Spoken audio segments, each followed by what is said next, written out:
আদেশ করুন। আমি লেগে মুই কি করতে পারি যাব না? রানী মা আমার এখনই রাজামশাই রাজসভায় যাইতে কইছে। চলো তাহলে। সেনাপতি হাজির।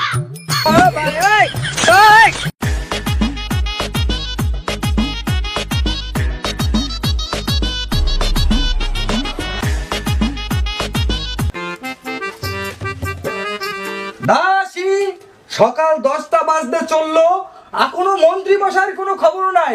মন্ত্রী মশাই এখনই তলব করো। মহারাজ আপনি উত্তেজনা হবেন না, মুই এখনই যাই সৎ করিয়া মন্ত্রী মশাইয়ের পথ করে লইতে আছি।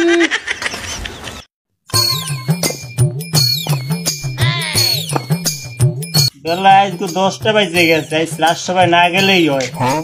আজ রাজসভায় যাওয়া লাগবে না মোট।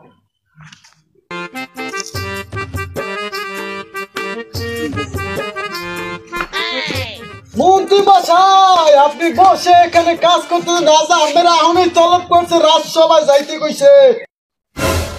দূর সাই আজকে বাড়তে আইসি, বউ বলে ফেললে ভালো মন্দ খামু, খাওয়া আজ আর হইবে না। যাই, রাজা যখন তলব করছে যাওয়া লাগবেই, উপায় আর নাই বাবু, যাওয়াই লাগবে। দাসী আমার রাজ্যে কি সব অকর্মের ঢেকি দাসীরে পাঠাইলাম মন্ত্রী মশাইকে আনতে। এতক্ষণ লাগে মন্ত্রী মশাইকে আনার জন্য? আমার রাজ্যে, এই রাজ্যে আমি আর সিংহাসনে বসে কি কাজ করব? আমার কর্মচারী সব অকর্মের ঢেকি। ক্ষমা করেন যাব না, আদেশ করুন। আমি লেগে মুই কি করতে পারি যাব না? মন্ত্রী মশাই আমার রাজ্যে কি কোনো সমস্যা আছে, তুমি কি তা জানো?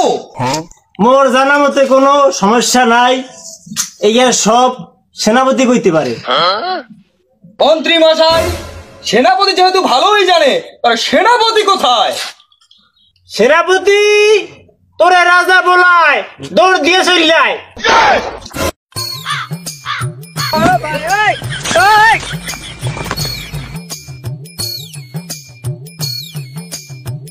জাহাপনা, আপনি আমাকে তলব করেছেন, আমি আপনার জন্য কি করতে পারি শুধু একটাবার হুকুম করেন, আমি হাজির জাহাপনা।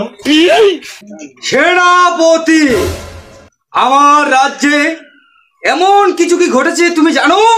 মহারাজা, আমার জানা মতে এখন পর্যন্ত কোনো সমস্যা দেখা দেয়নি, কিন্তু মগো রাজ্যে দামড়ি বেশি দামড়া কম মহারাজা। তবে সেনাপতি কারণটা কি? হ্যাঁ কারণ তো আম্মে নিজেও আছেন মহারাজ। মন্ত্রী মশাই